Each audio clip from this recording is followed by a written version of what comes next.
Happy Friday. Welcome to our ICAT Playdate. I'm so glad you all are here. It is a beautiful day in Blacksburg. My name is Phyllis Newbill. I am the Associate Director of Educational Networks in one of ICAT's centers, the Center for Educational Networks and Impact. A couple of housekeeping things before we get started. We are filming in 360 or videoing in 360 this morning, so this in the middle of the room is our camera. So everybody say hello to everyone online, and your image will exist there afterwards. So behave accordingly. If you're watching online, good morning. I'm so glad you're here. Be sure you like and subscribe. If you're in the room, I'd love for you to sign in over here on the clipboard. That's how we justify donuts, and those are very important, so please do that. There are donuts and coffee available. If you're here for PDN credit, make sure you make eye contact with me, and I'll get you checked off. And if you're online, if you'll just send me a note in the questions link, I can give you credit that way as well. When you have questions, wait for the mic to get to you so that the folks online can hear you. And as far as announcements go, we have ICAT Day coming up on May 1st. The applications, if you've got something that you'd like to show for that, those are due the week after spring break on March 17th. There is a handout sitting by the donuts also with a QR code on it. Feel free to check that out. And that is all of our announcements this morning. So this morning we're talking about AI and creativity and perspectives on the human AI partnership. Ooh. So we have lots of great, brilliant people who have been thinking about this kind of thing for a while, and I'm really glad that they have, because I can't wait to hear what they have to say. We've got 3 panelists this morning, and Ben is going to kick us off, so I'm going to pass it to Ben to take the lead. All right, thank you, Phyllis. And I really just wanted this to be perspectives on the human-AL partnership, but no, we're going to go with AI. So I also did not have time to do anything to prepare for this. This all came at the last minute. So I'm going to let the AI take over.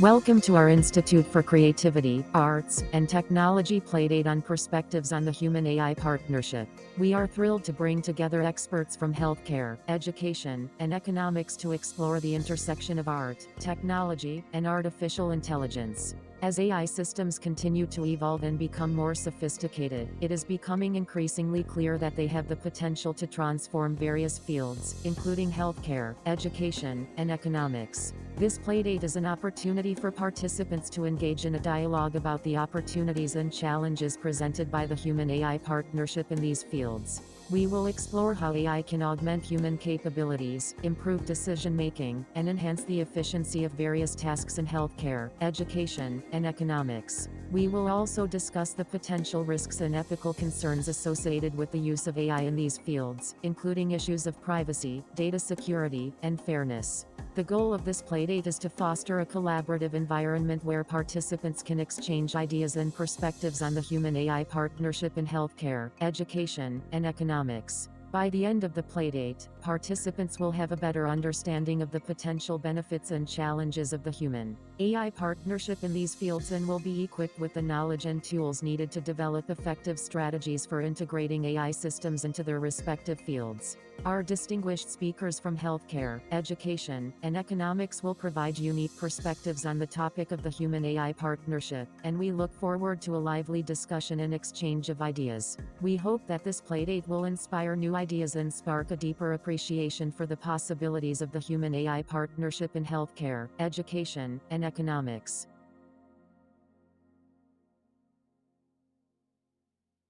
I feel like I should say thank you to somebody. I'm not really sure. So with that introduction, which I had absolutely nothing to do with, I will have our first speaker. Vivian, are you there? Yes.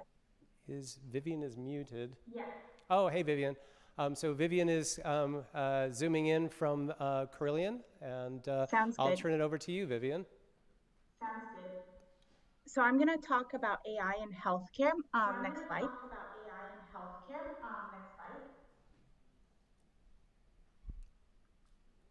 So where do we find AI in healthcare? AI and machine learning algorithms are present in healthcare to support decision making in domains such as diagnosis, imaging, treatment planning, and triaging patients, among many other domains. So, for example, AI can detect frequently unrecognized conditions such as sepsis and ischemic strokes.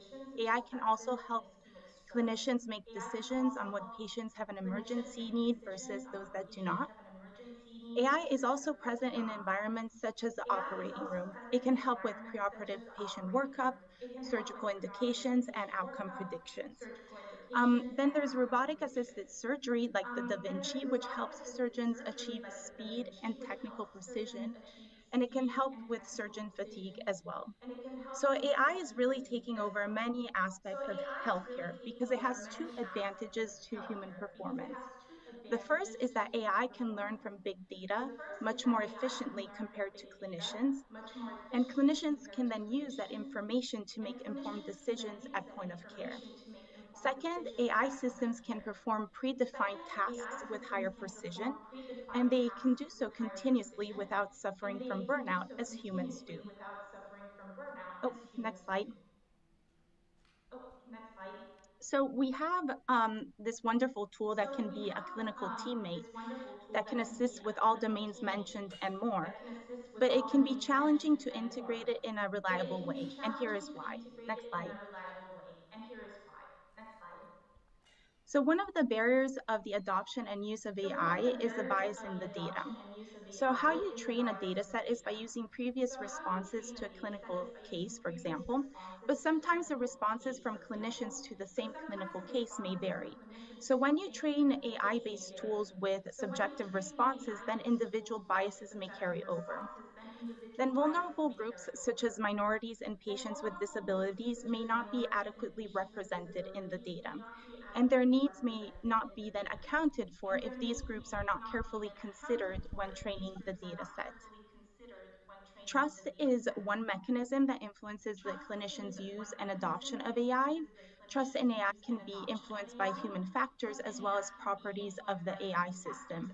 Asana et al. 2020 provides a great literature review on this, and they identify human factors such as user education, past experiences, user biases, and perceptions towards automation to contribute to the levels of trust in AI. And for properties of the AI system contributing to levels of trust, they include controllability, transparency, complexity of the model, and associated risk, among many others. So the adoption of AI in healthcare is highly dependent on the trust that the clinicians have in AI systems, and therefore these human factors and AI system properties are important to account for when implementing these technology. Fairness is associated with a bias in the data. In order to achieve fairness when using AI systems, biases should be identified and cut down during validation and verification. And lastly, another challenge to the integration of AI in healthcare is designing a tool that does not fit the end user needs. This is a challenge that can be easily solved by involving end users in the design and implementation process of the technology before it is formally introduced in the working environment. Next slide.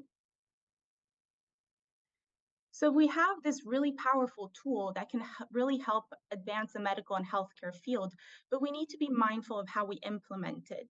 These technologies are often implemented because they are readily available and not because there is an actual need for them. So involving end users and customizing the AI system to solve a specific existing problem is one approach to overcoming some of these integration challenges. Thank you.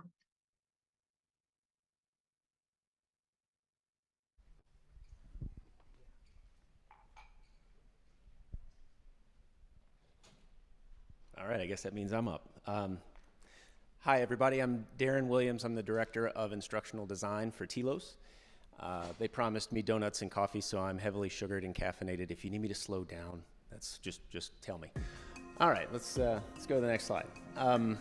So if anybody is interested, got a QR code up here. Telos was presented with the challenge of, we sort of need to obviously know what we're talking about in this space of AI and education. And so we prepared a statement from our executive director, Dale Pike, in conjunction with academic integrity folks, And so if anybody is interested in seeing what's in that statement, it's at the QR code there. Basically what it says, though, is it advises faculty to familiarize themselves with the tools. She just wanted to keep talking. But she felt like she didn't get enough. There we go. So it's basically a 5-piece step-by-step. Here is how we think you can frame your thinking around AI in education. First of all, familiarize yourselves with the tools. Understand a little bit more about what they do and what they don't do. So ChatGPT, for example, is kind of the one that has lit everybody on fire. I think we've, in this last couple of months, sort of had that fight or flight type response with a lot of educators because they see all of the academic integrity implications of a tool like this, and they may tend to get stuck on that. Those are big implications. They cannot be glossed over. However, there is also potential for AI to integrate itself into education in a similar way to what Cliff Notes and pocket calculators may have done 30 years ago, right? Or 40 or however many.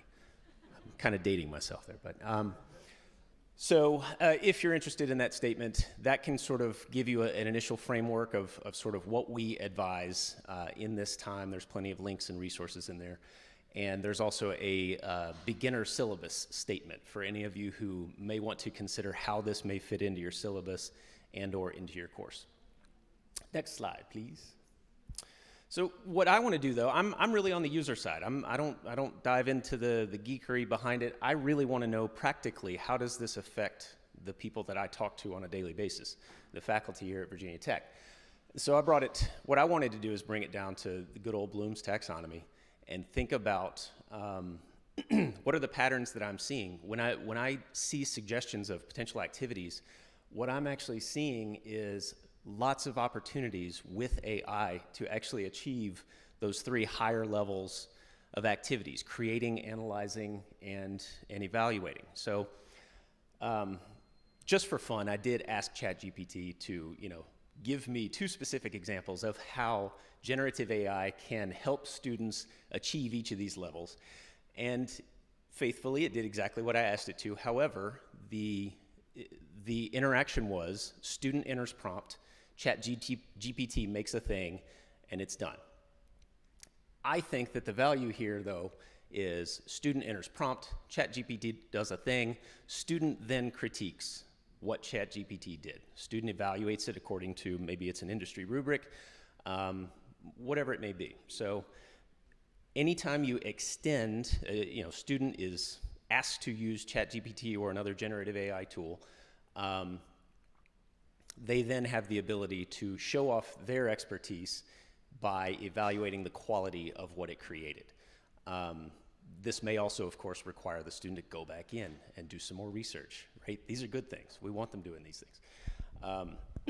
And of course, if we get caught up in the punitive side of things, in catching them doing something wrong, we lose the value or we lose sight of how much this can help folks, ideate, how much it can help them begin to create some really awesome things. I've got a great colleague over in Telos who has a learning disability, has trouble putting words on paper. AI tools have made him, he said they have doubled his productivity just by virtue of helping him do the things that he struggles with, right? And he's not using ChatGPT's outputs as a final product. He's just using it to help its AI as collaborator. It's really what it boils down to. Next slide, please. So I wanted to bring a couple of examples of things that I've seen. This is, I stole this from Malik and Malik up at Penn University in the Wharton Business School, but they basically said, here are 3 specific ideas for ways that you can use ChatGPT specifically to promote higher level learning. So number 1, you give the ChatGPT a prompt, it writes an essay for you. Student is then going to evaluate or critique the quality of that essay. And of course, you as the instructor can tell the student you're going to evaluate it or analyze it based upon this framework. And again, student may have to go back in and do some research afterwards to be able to do this effectively. Number 2, student is going to prompt ChatGPT to write a detailed list of steps in a process. So what does what all needs to happen in order for a car engine to fire? Something like that. The student, and ChatGPT spits out the output, the student then, again, they see it and they say, well, based upon my understanding, step 3 here is not quite right? So they're going in there and they are correcting what ChatGPT has done. Whether they are actually reprompting it or not, again, may be up to the instructor. And then finally, ChatGPT demonstrates or applies a particular concept, and the student judges it for accuracy or nuance. So the example given here was that ChatGPT was asked to apply the Abilene paradox, in which we will do things for the good of the group that is not necessarily for the good of ourselves. And ChatGPT was asked to apply that paradox in 3 scenes. One scene is a book chapter in which aliens are invading Earth. Another one is a poem about the Abilene paradox. And I forgot the third one, but there was a third one.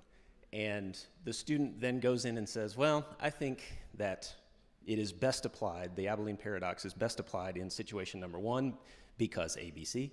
It is poorly applied in situation number 2 because XYZ. All right, so in all of these cases, students are using AI essentially as a collaborative partner and then critiquing, getting toward those higher levels of Bloom's taxonomy and learning better and deeper, hopefully. I think that was all I've got. Oh yeah, there is a faculty survey. If any of you want to give your experiences or opinions on generative AI, you can scan that one, and that will go to, again, my boss, and it can hopefully help inform some of what TLOS is putting out in this area in the future. Thank you. All right. So one last talk is from Ali on AI and economics. And we will optimize the route here.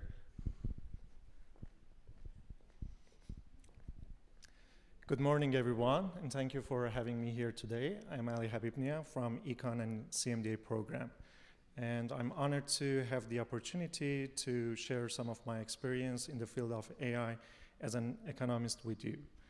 I first got imposed to the AI field in 2007 when I was a student. And in those days, it was really hard to get reliable outputs from machine learning algorithms. And we haven't had access to high quality and large data set. And the computational power was too limited. So I do remember that it used to take more than few days or even weeks to get some results from a neural network with just some hyperparameters and shallow networks. But today I believe we find ourselves at the meeting point of powerful technologies. Can we go to the next slide, please? And those technologies such as big data, high-performance computing, and artificial intelligence, those powerful technologies together can bring new opportunities for us. So it's more feasible for us to, learn or estimate, deep neural networks or some other sophisticated machine learning algorithms using parallel computing, GPU, TPU computing, or cloud computing, or maybe in the near future, quantum computing. And as we have many hyperparameters and many unknown parameters to estimate, we probably need a larger data or larger sample size. So now we have access to high quality and more variables thanks to the big data.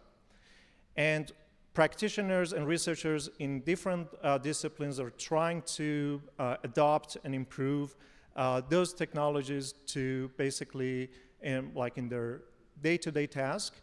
And I believe having these technologies can help us to get more reliable and more robust results in the future. Can we go to the next slide, please? Okay. So I realized that there is a good overlap between economics and machine learning, both in terms of theory and applications. So theoretically speaking, we see that the optimization or linear algebra probability analysis and numerical optimizations are the pillars of almost all econometric models, as well as machine learning algorithms. So at the beginning, I was trying to develop some machine learning algorithms to compare with economic models.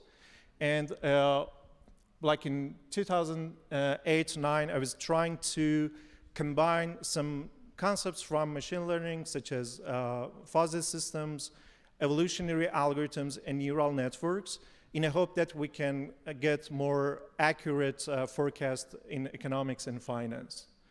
And then I realized that, well, working with AI systems or AI algorithms has its own pros and cons. So you can relax some pre-assumptions which might be unrealistic in econometric models. You can relax the assumption of linearity, Gaussianity, and you do have more flexible algorithms to capture complex relationship in the data set.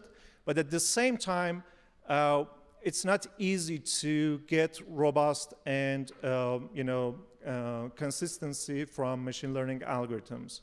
So it was a kind of challenge for me to basically use some economic concepts to improve the machine learning algorithms to get more reliable results. So we cannot blindly use machine learning algorithms, and we should have some theoretical evidences or some evidences from the data set or from the problem to go for more sophisticated algorithms.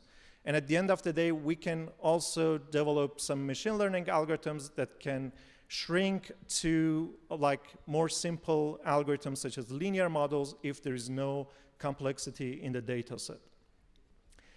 And at the end of the day, building accurate models is a quite challenging task in economics. So we have to consider new variables, new data sets to be able to capture some behaviors from from the human, from the agents in the economic systems. At the same time, we need some flexible algorithms to be able to relax some of the unrealistic assumptions. Can we go to the next slide, please? So my recent work focuses more on robust and basically context-driven AI. I'm trying to show that we can use the information that we have from the problem, from economic, finance, or even in healthcare, to improve machine learning algorithms. So you can modify the objective functions of machine learning algorithms based on the data or based on the ultimate goal of your research. If you're going to use your model to predict financial markets, then you can use the information that you have from your models or from your project inside the optimization. At the end of the day, we would like to make some profit. Then you can both modify the objective function and the evaluation function in machine learning algorithms. And I also work on hyperparameter optimization to make sure that we will get some robust results from machine learning algorithms. So playing with many hyperparameters is a big challenge in deep neural networks, and knowing how to use statistical models or some economic theories will help us to do the hyperparameter optimization. And I'm also adopting those models in big data environments. So I'm trying to show that machine learning algorithms needs to be modified when we have high dimensional data set, and we can use some deep neural networks or some statistical methods to do input selection or feature selection. And at the same time, we can also make sure that running our model is feasible on HPC. Well, AI has like many applications in economics. You can use natural language processing, to do textual analysis or sentiment analysis, which are getting very popular these days. So we can track, people in real time when we do have some data from social media, from Twitter, from news headlines. We can use reinforcement learning, which we have basically a kind of environment, and we are training agents to basically act rationally and optimal in the environment, which can be used for different problems in economics, such as market design, pricing, and policy making. And we can also use conversational AI, such as ChatGPT, to facilitate, collecting data and running econometric and machine learning algorithms. So I was trying ChatGPT to develop a Python code to collect historical data for some macroeconomic variables from Federal Reserve, and I asked ChatGPT to run a regression model and neural networks and some visualizations at the end of the day. So I think there are a lot of opportunities for economists to use AI systems to facilitate and improve their economic, analysis. Thank you. Thank you, Ali, and thanks to Darren and to Vivian. We just have about 5 minutes for questions and answers. And one of the things, just because this is all very condensed this morning, the whole purpose of this morning is we're going to be running a workshop in probably about a month or so, and really looking at what was discussed today. And what I like to say in the conversations that I have with Sylvester Johnson are less about what is the role of AI and more about what is the role of the human in the human AI partnership. Where if we take AI to its end goal, then where can the human put itself there that will be a wonderful and fulfilling way to work in the future of work. So we have time for a few questions. Let me get to you with the mic first so they can hear us on the Okay, thanks. Hi, question for Mr. Williams. Looking at Bloom's taxonomy, the example was the high end, which is actually probably more advanced students. So when I think of my students writing, for example, they're not always very good writers. So might it not make more sense to work on the bottom levels of understanding and remembering and using AI more like a friend mentor than the top student in the class? Sure, I think there are some opportunities there as well. I mentioned that I asked ChatGPT to tell me how it could help students achieve each of those levels. At the lower levels, using it to create flashcards, things, study guides, things of that nature. So yeah, there are some opportunities in there as well. You're kind of fitting into the area that I do worry a little bit more about, because I think it's less distinguishable at the lower level, freshman, sophomore, maybe out of major folks. It's difficult to distinguish what ChatGPT has created versus what the student has created in that regard. So, but I do think that creation of study materials and again, using AI as a collaborative partner, it can still apply at some of those lower levels too. One up here? Right. Oh, sorry, I'm grab right up here and then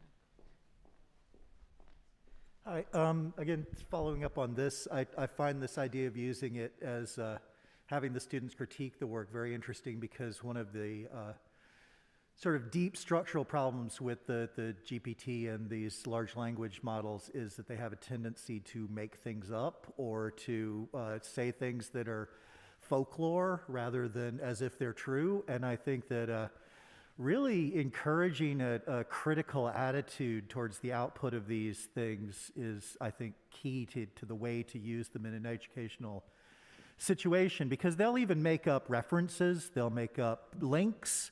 This is why it's kind of crazy to use them as search engines. They'll just, because it's just designed to put the next word in a sentence. And so if it doesn't know what to say, it just says something. And I think that really developing that criticism. And one of the big problems with it is that it looks like this is a problem that gets worse the larger the data set that it uses, especially the folklore part. If you train it on the whole internet, it's full of crazy conspiracy theories and like made up things about how things work and all this. And so I think really this is an opportunity to emphasize the difference between just sort of like conventional internet wisdom and actually knowing how things work and knowing what the reality is and how to find that out. So I really do like this idea of sort of diving into the chat program and pointing out that you can't just stick it in and turn your homework in because you have no idea what it's saying and your professor might. It's a really good comment, and if you, I think many of you, if you looked closely at my very first slide, that actually David Franisich ran the visuals on, you'll notice it completely just made up words. They were just random. They weren't even words. They were just like placeholders for words. So your point is very well taken. My question is for Professor Ali. You said you tried to compare some econometric models with machine learning models. I just want to ask if you compared it on the same data set and saw any differences in the results. Here we come to you. Sprinting. Well, model comparison is like a challenging task. So choosing like the appropriate evaluation metrics and having like some similar data set or similar initial conditions is necessary for like comparing different models. But there are some other techniques that we can consider, such as like model averaging, which is getting very popular. So instead of like choosing just one model among some competing models in a horse race, we can try to do voting, ensembling, or model averaging. And at the same time, we can also try like more complete models, such as deep learning models. And then we can add some constraints or some penalty terms to control the complexity of the model based on the data set. But to have like a fair comparison between models, we usually use like the same data set, and we sometimes need to simplify AI models to make them comparable with economic models. Great. Thank you all so much. We are at time. So I just want to thank everybody for the conversation. I expect there are more conversations to be had, just if I had to guess. So I thank you all for being here. We'll be back next week, same time, same place. And we'll see you then. I hope you have a great weekend.